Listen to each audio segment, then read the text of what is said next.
Olá, meus amigos, um dia de muita paz para todos nós. Hoje, exatamente 2 de junho, já início de junho, né? Festas juninas, meio do ano. 2 de junho de 2025, estamos nós reunidos para estudarmos a obra Cartas e Crônicas, livro esse psicografado por Francisco Cândido Xavier pelo espírito Humberto de Campos. Hoje nós iremos estudar a mensagem 34, intitulado Grande Ceifador. E é interessante essa mensagem porque aqui Jesus vai fazer a interpretação da passagem do deixai o joio e o trigo crescerem juntos, né? Não se pode arrancar o joio, tem que deixar crescer junto e depois que crescer fazer ali a separação. Então Jesus fala e esse texto aqui, o apóstolo Pedro vai questionar Jesus, né, sobre esse saber esperar, né? Porque quando a gente vê o mal, o ruim, a gente quer arrancar, né? E ele diz que deve crescer junto, e aqui nós vamos entender esse texto de Jesus no contexto que foi falado. Então nós temos hoje aqui a fala do nosso mestre e teremos também a indagação de Pedro, tá bom? Temos a ajuda do professor Valdeir, que irá emprestar sua voz para Pedro. Vamos iniciar fazendo a nossa prece? Bondoso Mestre Jesus, aqui estamos mais uma vez, Senhor, nesse encontro de corações, de encarnados e desencarnados, para cuidar das coisas de Deus, pois que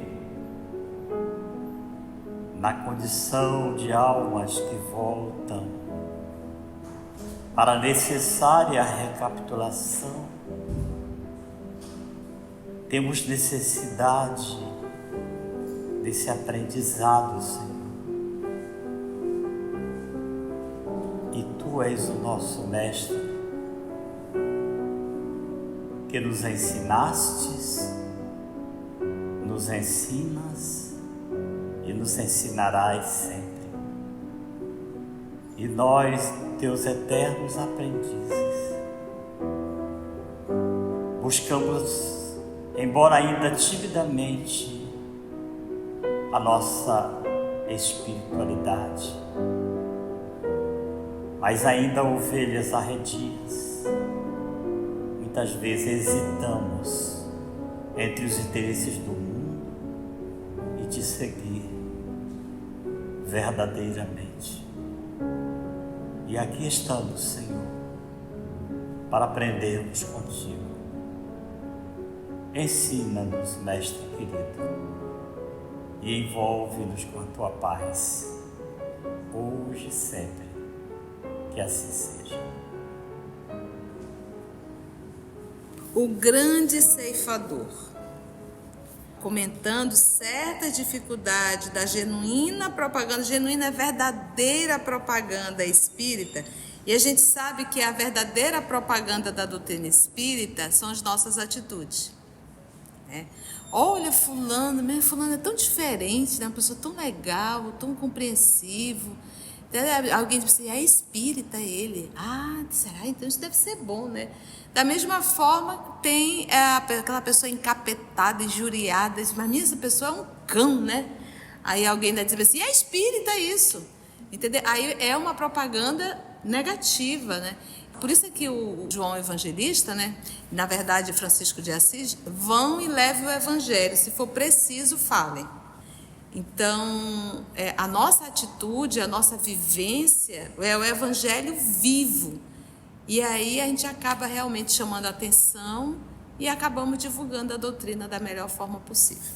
Então ele diz, comentando certa dificuldade da genuína propaganda espírita, o velho Jonathan, antigo seguidor do Evangelho, em nosso campo de ação espiritual, tomou a palavra e falou sorrindo. A nossa irmã Aramita irá ajudar fazendo a voz do senhor Jonathan. Aqui, Aramita, please. No tempo do Mestre, semelhantes entraves não eram menores. A gloriosa missão do Senhor ia em meio, quando surgiram várias legiões de supostos discípulos da Boa Nova à margem das atividades evangélicas. Multidões desarvoradas, ao comando de chefes que se diziam continuadores de João Batista, enxameavam nas bordas do Jordão a se dispersarem na Palestina e na Síria. Capitães da revolta popular contra o domínio romano, após ouvirem as lições do Senhor, usavam-lhe a doutrina, criando a discórdia sistematizada em nome da solidariedade humana nos diversos vilarejos que circulavam o Tiberíades. Enxameavam, gente, é um grande número, tá? Grande número do povo. Então, aqui é interessante o Sr. Jonathan, que ele já traz essa observação, que mesmo na época do nosso Senhor Jesus, se levantaram alguns, se dizendo cristão, né, como cristão, mas aproveitavam essa aglomeração, esse número de pessoas para falarem do Evangelho, mas também para inspirarem a discórdia, né? Utilizando ali o trabalho do nosso Senhor Jesus, utilizando a Boa Nova para estimular a discórdia, principalmente entre o governo romano, né? Então, isso, ou seja, isso que a gente vê hoje em vários lugares, né? Muitas pessoas utilizando a religião para se beneficiarem financeiramente, usam o púlpito muitas vezes para disseminar a discórdia. Isso existia na época do nosso Senhor Jesus. Vamos lá mais um pouquinho. Todos erguiam o flamejante, ou seja, o resplandecente verbo, asseverando falar em nome do divino renovador. Jesus, o Messias Nazareno, achava-se entre os homens, investido da autoridade indispensável à formação de um novo reino. Destruiria os potentados, ou seja, os poderosos estrangeiros, que seriam os romanos, e aniquilaria os ditadores do poder. Discursos preciosos faziam-se ouvir nos cenáculos do povo e nos quadros rústicos da natureza, exaltando a boa vontade e a comunhão das almas, o devotamento e a tolerância entre as criaturas. E lembrando dos cenáculos, aí aquelas salas, são salas, né? Quando ele diz assim, ó, discursos preciosos faziam-se ouvir nos cenáculos do povo, né? Nas salas ali em que o povo estava ali reunido, né? Milhares de ouvintes escutavam elevados as pregações, estáticos e felizes, qual se já respirassem no mundo novo. Elevados aí, né, que se transcende. Então você vê que eles falavam muito bem, eles tinham conteúdo, eles estavam falando do Evangelho e atingia alguns corações. Algumas pessoas eram tocadas daquilo que eles falavam. Só que no meio do que eles falavam, ia ali coisas que não fazia parte, vamos dizer assim, da Boa Nova, né? E aí ele continua. Contudo, no turbilhão dos conceitos vibrantes e nobres, alinhavam-se aqueles que, arrecadando dinheiro para o socorro às viúvas e aos órfãos, olvidavam-nos deliberadamente para enriquecerem a própria bolsa, e apareciam os oportunistas que, em se incumbindo da doutrinação referente à fraternidade, utilizavam-se da frase primorosa e bem feita para a realização das mais baixas manobras políticas. Cadê o incumbindo-se? Então a gente observa essas coisas particulares. Eles falavam bem, sim, agregavam pessoas, sim, e no meio disso daí olvidavam, ou seja, esqueciam deliberadamente para enriquecer o quê? A própria bolsa. Eles solicitavam dinheiro para ajudar os órfãos e as viúvas, sim. Sim. Ele ajudava, sim, relativamente, alguns, mas grande parte desse dinheiro ele guardava. Então a gente observa isso ainda hoje acontecendo. Tudo que a gente está lendo aqui, a gente hoje tem pessoas que utilizam a religião para se beneficiar. Mas vamos observar muito bem o que Jesus vai falar sobre isso. Foi por isso que, em certo crepúsculo, quando a multidão se congregava em torno do Mestre, junto às águas, para recolher-lhe a palavra consoladora e o ensino salutar, Simão Pedro, homem afeiçoado à rude franqueza, valendo-se da grande pausa que o eterno benfeitor imprimira à própria narrativa, quando expunha a parábola do semeador, interpelou-o diretamente, indagando. O semeador saiu a semear. Vamos ver então a voz de Pedro, falada aqui pelo nosso professor Valdeir.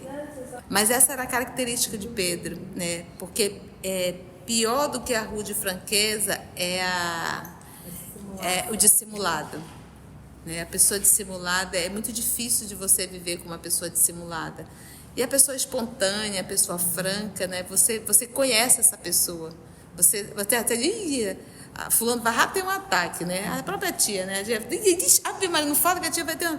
Então é aquela coisa de espontâneo. Eu acho legal isso, né? As pessoas sabem com quem estão vivendo. É melhor do que você estar sempre lidando com pessoas com máscara, que você não sabe o que você pode esperar dali, né?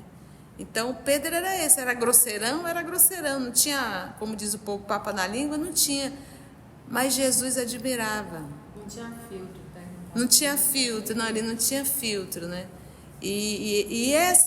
Jesus percebia nisso, tipo assim, é muito mais fácil você trabalhar com uma pessoa autêntica do que você trabalhar com uma pessoa dissimulada.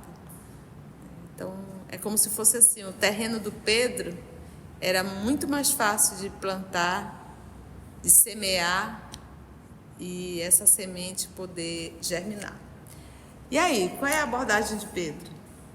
Mestre, e que faremos dos que exploram a ideia do reino de Deus?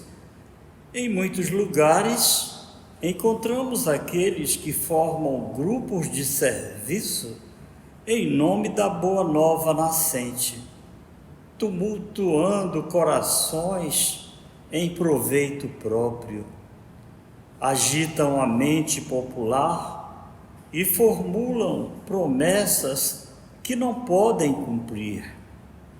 Em Betsaida, temos a falange de Berequias ben Zenon, que a dirige com entusiasmo dominante, apropriando-se-vos da mensagem sublime para solicitar as dracmas de pobres pescadores, alegando destiná-las aos doentes e às viúvas. Mas, embora preste auxílio a reduzido número de infortunados, guarda para si mesmo, a maior parte das ofertas amealhadas.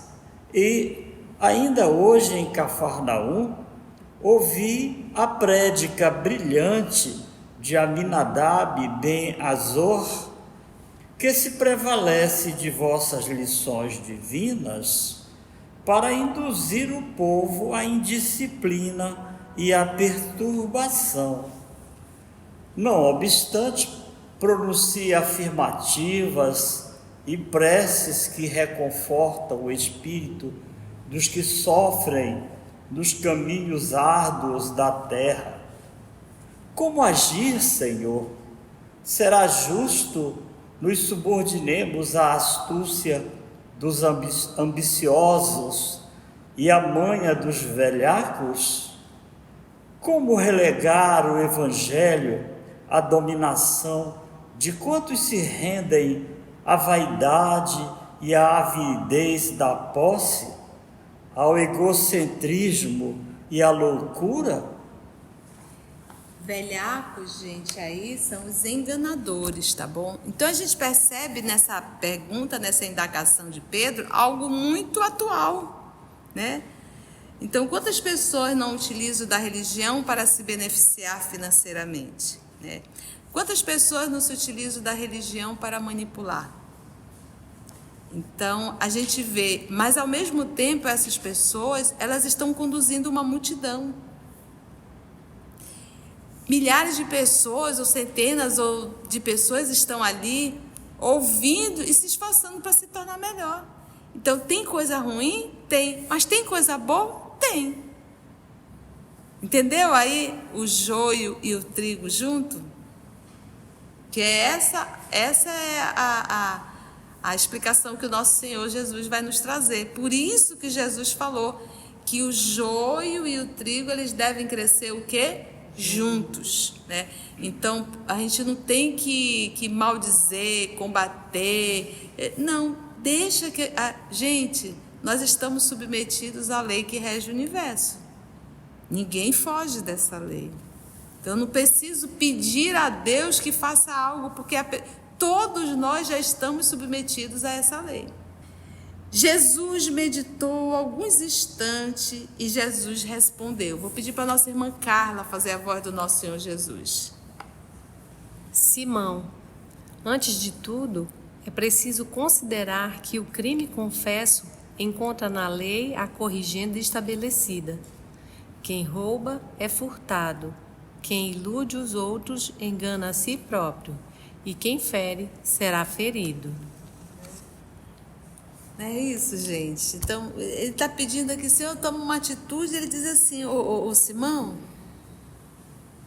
é preciso que você considere que o crime confesso, confesso por quê? Porque eu estou fazendo, é um crime.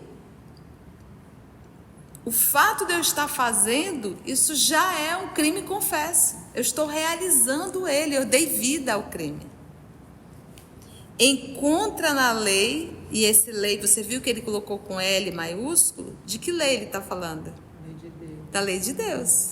Encontra na lei a corrigenda estabelecida, já está. Fiz, realizei, o crime confesso, eu já estou submetida à lei que rege que corrige, né? Ele diz quem rouba, e é corrigenda, não é punição. É para corrigir. Quem rouba é furtado. Quem rouba é roubado. Quem ilude os outros está iludindo a quem? A si próprio. Porque se eu engano o outro, eu, na verdade, estou me enganando. Por quê? Porque eu nasci para evoluir. E dessa minha atitude, eu acabo fazendo o que eu não deveria fazer. Ou seja, eu estou me iludindo, achando que vai dar tudo certo, achando que eu estou ganhando alguma coisa, mas eu estou perdendo tudo. E o principal. E quem fere será ferido. Tornou o apóstolo Pedro. Mas, Senhor, no processo em exame, creio seja necessário ponderar que os males decorrentes da falsa propaganda são incomensuráveis. Não haverá recurso para assustá-los de imediato? Não parece com a gente? Né? Isso vai demorar muito, senhor, até esse povo resgatar tudo. Não dá para o senhor resolver isso, jogar uma chama e estourar a cabeça de todo mundo, logo esse povo que está fazendo esses erros, né, esses erros todos, aí na nossa política, aí esses religiosos, senhor, libera logo todo mundo, né? A gente pensa um pouco assim, e o Pedro estava aqui meio nesse desespero, né? Ele disse assim, no processo de exame, que seja necessário ponderar que os males decorrentes da falsa propaganda são incomensuráveis, Senhor. Não haverá recurso para assustá-lo logo de imediato, né? Acaba logo com isso, joga ali um raio, faz alguma coisa, dá uma de Thor, né? E tem uma fala de Jesus na qual ele diz que só lobos caem em armadilhas para lobos. Com certeza. Se caiu é porque é um lobo, né? O excelso amigo considerou paciente. Se há juízes no mundo que nasceram para o duro mistério de retificar, aqui nos achamos para a obra do auxílio. Não podemos esquecer, olvidar que os verdadeiros discípulos da Boa Nova, atentos à missão de amor que lhes cabe, não dispõem de tempo e disposição para partilhar as atividades dos irmãos menos responsáveis. Além disso, baseando-me em sua própria palavra, não estamos diante de companheiros totalmente esquecidos da caridade. Dissestes que Berequias Ben-Zenon, pelo menos, ampara alguns infelizes que lhe cercam a estrada, e que Aminadab Ben Azor, no seio das palavras insensatas que pronuncia, encaixa ensinamentos e orações de valia para os necessitados de luz. E se formos sopesar as esperanças e possibilidades, os anseios e as virtudes dos milhares de amigos provisórios que os acompanham, como justificar qualquer sentença condenatória de nossa parte? Esse é o nosso Mestre Jesus, né? Olha o que é ponderação e, ao mesmo tempo, o total equilíbrio das emoções. Não fique irritado, não fique irado, não fica chateado, né? Não fica triste, né? Total equilíbrio das emoções. Então, eu vou ticar porque é muito gostosa essa fala do nosso Senhor Jesus e está muito atual, serve para aquilo que nós vivemos. Ele diz, se existem juízes no mundo que nasceram para o duro mistério de retificar é o quê? Endireitar. Porque um pouquinho de português, nós temos retificar, que vai endireitar, consertar, e temos ratificar, R-A, né? Então, eu vou ratificar, eu vou afirmar o que eu estou falando, mas aqui no caso é retificar, então seria o processo de correção, endireitar, né? E ele diz, para o duro mistério de consertar, endireitar, aqui nos achamos para a obra do auxílio. Quer dizer que a função deles não é de juiz. Não é de juiz. Né? Nem alguém para fazer isso, não nós. Nós não estamos aqui para isso. Não podemos esquecer, né, olvidar e esquecer, que os verdadeiros discípulos da Boa Nova, os verdadeiros, então tem os falsos? Tem. Atentos à missão de amor que lhes cabe, não dispõem de tempo e disposição para partilhar as atividades dos irmãos menos responsáveis. Então, se eu parar para criticar ou para julgar, eu já estou parando e direcionando o meu tempo para isso. E ele diz que o verdadeiro trabalhador da Boa Nova, ele não para, ele não tem tempo para isso. Nem disposição. Ele não para, ele não perde tempo nenhum para estar perseguindo, criticando, olha o fulano é isso. Não, gente, até porque ele tem um trabalho dele para fazer e todos nós já estamos submetidos a leis. A lei já existe, não tem quem fuja dela. Muito legal, né? É suave a fala do Senhor, mas de uma lógica impressionante, né? E dispõe de tempo e disponibilização, né? Além disso, baseando-me em sua própria palavra, Pedro, não estamos diante de companheiros totalmente esquecidos da caridade. Porque olha, você mesmo falou. Ele disse o quê? O Berequias, pelo menos, ampara alguns infelizes que ele cerca a estrada, porque ele não adquire dinheiro, mas ele não ajuda alguns. Então pronto, não se perdeu 100%. E o Aminadab, no seio das palavras insensatas que ele pronuncia, ele encaixa ensinamentos e orações de valia para o necessitado de luz. Ou seja, alguma coisa de boa eles estão fazendo. E se formos sopesar, ou seja, considerar, interpretar as esperanças e possibilidades, os anseios e as virtudes dos milhares de amigos provisórios que os acompanham, aí ele pergunta, como justificar qualquer sentença condenatória de nossa parte? Né? Interessante. Então, Pedro, o apontamento judicioso ficou no ar. E como ninguém respondesse, Jesus espraiou o olhar no horizonte longínquo, como quem apelava para o futuro, e ditou a parábola do joio e do trigo, que consta no capítulo 13 das anotações de Mateus. O reino dos céus é semelhante ao homem que semeia a boa semente em seu campo.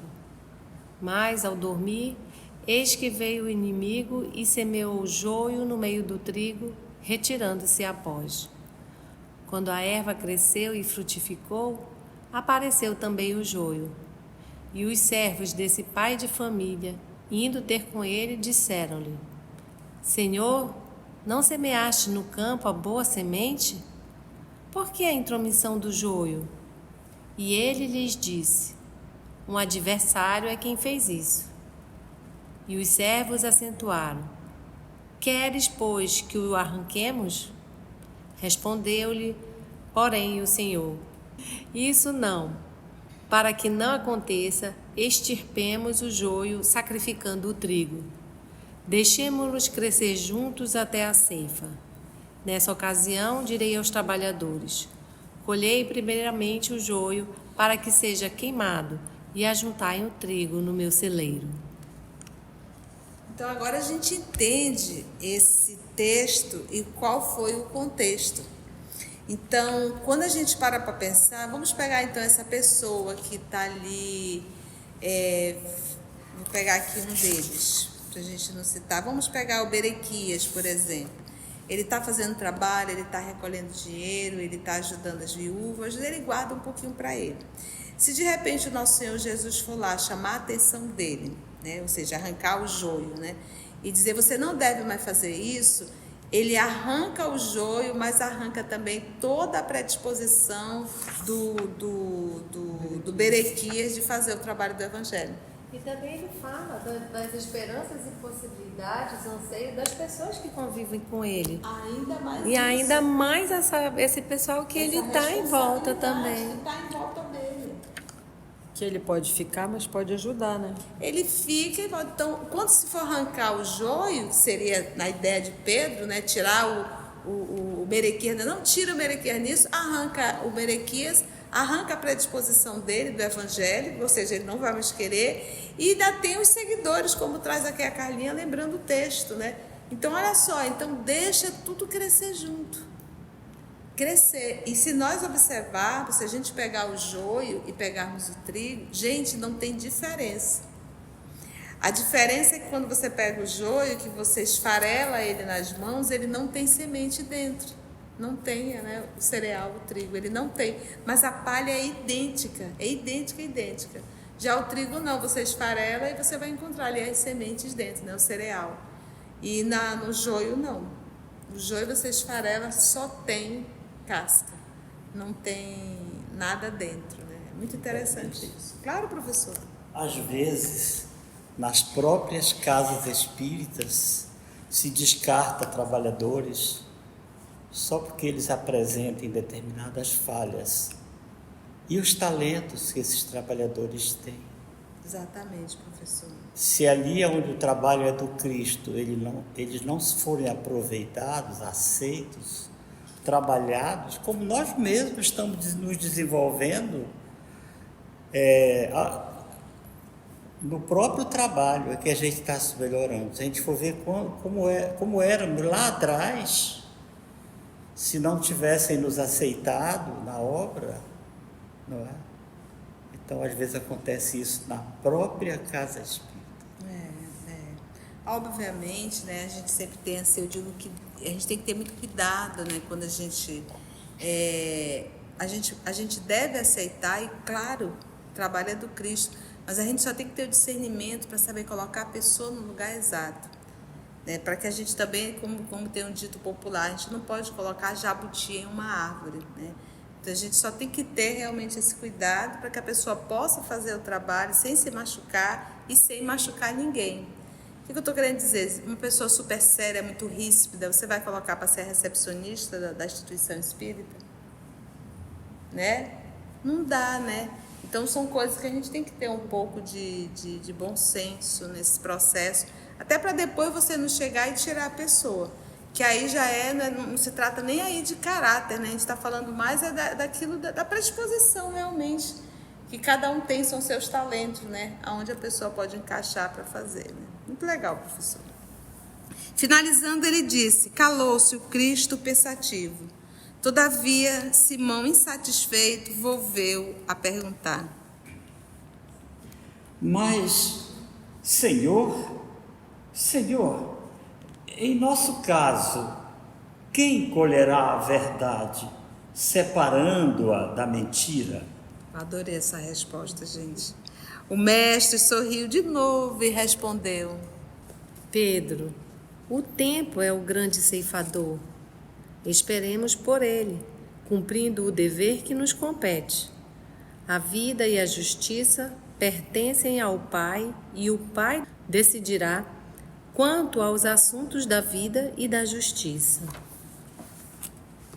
Show, né? Maravilha, adorei isso. Gente, o tempo é o grande ceifador, né? É ele que vai, não somos nós que vamos arrancar o joio de ninguém. É o tempo que vai arrancando, é o tempo que vai burilando, né? Lindo isso. E porque ninguém lhe opusesse embargo à lição, calou-se o mestre para demandar em seguida outros ensinos. Silenciou o velho Jonathan e, a nosso turno, diz Humberto de Campos, com material suficiente para estudo, separamo-nos todos para concluir meditar. Muito gostoso, né, gente? Muito bom mesmo. Foi bom? Algum comentário, meninas? Que ele fala que o tempo... Vira para você, filha. Que ele fala que o tempo é o grande ceifador, mas ele diz para a gente esperar por esse tempo cumprindo o dever. O dever que cabe a cada um de nós, seja grande, seja pequeno, que às vezes a gente quer logo dar conta. Olha, o Pedro já dando conta da vida alheia. Então espera o ceifador, mas faz o teu dever, porque o ceifador também vai te ceifar. Que legal, né? Que legal. Gente, professor, alguma colocação mais? Não. Carlinha? Se você chegou até aqui o final, deixa seu comentário. É muito importante a gente poder ler o teu comentário. Não esqueça de curtir para que possa divulgar a página, dá o seu like, né? E, se possível, faça a sua inscrição no nosso canal e toca o sininho. Porque quando você toca o sininho, o YouTube avisa para você quando o EOS publicar um novo estudo. Então, receba um grande abraço da família EOS Manaus. Antes de orarmos em agradecimento, vamos ouvir algumas considerações da tia que destacamos neste estudo para a reflexão dos ensinamentos. Vamos aos destaques da tia? Aqui Jesus vai fazer a interpretação da passagem do deixai o joio e o trigo crescerem juntos, né? Não se pode arrancar o joio, tem que deixar crescer junto e depois que crescer fazer ali a separação. Então Jesus fala e esse texto aqui, o apóstolo Pedro vai questionar Jesus, né, sobre esse saber esperar, né? Porque quando a gente vê o mal, o ruim, a gente quer arrancar, né? E ele diz que deve crescer junto, e aqui nós vamos entender esse texto de Jesus no contexto que foi falado. Então nós temos hoje aqui a fala do nosso mestre e teremos também a indagação de Pedro. A verdadeira propaganda da doutrina espírita são as nossas atitudes. Por isso é que o João Evangelista, né, na verdade Francisco de Assis, vão e levem o evangelho, se for preciso, falem. A nossa atitude, a nossa vivência é o evangelho vivo. E aí a gente acaba realmente chamando a atenção e acabamos divulgando a doutrina da melhor forma possível. Jesus falou que o joio e o trigo, eles devem crescer o quê? Juntos, né? Então, a gente não tem que maldizer, combater. Não, deixa que... Gente, nós estamos submetidos à lei que rege o universo. Ninguém foge dessa lei. Então, eu não preciso pedir a Deus que faça algo, porque todos nós já estamos submetidos a essa lei. Se eu engano o outro, eu, na verdade, estou me enganando. Por quê? Porque eu nasci para evoluir. E dessa minha atitude, eu acabo fazendo o que eu não deveria fazer. Ou seja, eu estou me iludindo, achando que vai dar tudo certo, achando que eu estou ganhando alguma coisa, mas eu estou perdendo tudo. Esse é o nosso Mestre Jesus, né? Olha o que é ponderação. E, ao mesmo tempo, o total equilíbrio das emoções. Não fica irritado, não fica irado, não fica chateado, né? Não fica triste, né? Total equilíbrio das emoções. Então, se eu parar para criticar ou para julgar, eu já estou parando e direcionando o meu tempo para isso. E ele diz que o verdadeiro trabalhador da Boa Nova, ele não para, ele não tem tempo para isso. É suave a fala do Senhor, mas de uma lógica impressionante, né? O tempo é o grande ceifador, né? É Ele que vai, não somos nós que vamos arrancar o joio de ninguém, é o tempo que vai arrancando, é o tempo que vai burilando, né? Lindo isso. Assim, concluindo o nosso estudo de hoje e agradecendo o nosso Mestre Jesus por mais este momento de aprendizado, vamos orar? Agradecemos ao nosso Pai Criador por essa oportunidade maravilhosa do estudo dessa noite, desse tema. É muito gostoso a gente ler a fala do nosso Mestre Jesus, as observações de Pedro e a gente perceber que estão tão atuais, né? Então, nossa gratidão, sempre às mãos abençoadas do nosso grande Francisco Cândido Xavier, esse médio de Deus, esse médio do Cristo, aos amigos espirituais aqui presentes e ao nosso irmão Humberto de Campos por ter materializado um texto tão nobre que nos ensina tanto. Muito obrigada, amor de nossa vida, amado Mestre Jesus. Graça te damos. EOS Manaus. Estudando para servir ao Cristo. Visite nosso site em www.eosmanaus.org. No YouTube, procure o canal EOS Manaus. Participe do nosso grupo no Facebook. No Instagram somos @EOS Manaus. Escute e estude na Rádio Manaus de Estudos Espíritas. Estamos, também, em diversas plataformas de áudio. Procure EOS Manaus, no seu aplicativo preferido. EOS Manaus. Estudando para servir ao Cristo.